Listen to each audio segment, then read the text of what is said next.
Maayong adlaw na to no, secure nun. So kaning video gigama na ako ni para sa ako ang kuan pag-iyaaning mangga. Kaya aron siya makakita po giunsa na mo pagtrabaho kay medyo curious siya sa akong pagbunga ang mangga. So atong sugdan sa pag-spray sa injos, then hantod sa pagbulak ug kanang naanay gaputos po. Hantod sa pag-harvest magama gyapon ko video pero last. A few moments later. Mao ni upat ka punuan, injos pa ni siya. Gianam-anam lamang nako tungod sa kadagan sa mangga nya dagko pod na ang budget po nato medyo gamay ra manang gi upat ka punuan para na pod oy bakante na makapahuway pod mo mulutos dayon makatigom pod og kwarta para sa sunod pod. So mao ni siya ika 17 na ni siya ka adlaw. Muna siya oy pag-spray karon 17 ka adlaw kay naman siya hoopers god. Ni ka 17 ka adlaw bali tulo ni siya kapud kapunuan nga gi-sprayan ako ika 17 ka adlaw ni siya.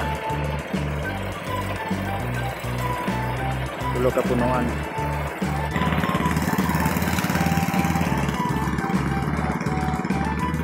Ngit-ngit lagi kay ma klaro tulo ni siya kapunuan 17 dias na katong una mo puto siya oy pag-injos kani 17 so na sila oy gap na kuan kade sila ang gap na kuan 15 days.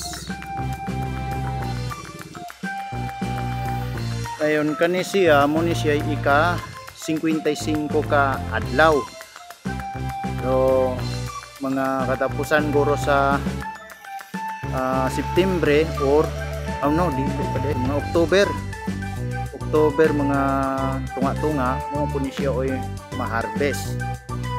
So tulo ni siya kahugna nga gi-sprayan so mo na ni siya oy gisugod na mo mga putos kani siya mga punuana.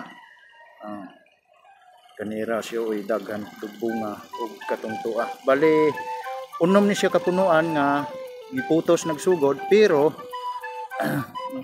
naay punuan nga gagmay ra siya og bunga katong isa nalukop ayon kaning isa jutayra dili parihas manggaling bunga panalagsa ata karon sa dumanhog ang lumangkapan mapoy gapikas kana ra siya kalsada naman so sunod video na ko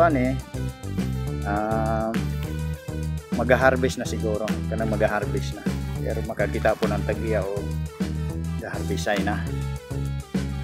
So dinhin na lang ta kutob sa mga sikihud nun mga kabamers na ko diha mga kabarmers. Salamat. Bye.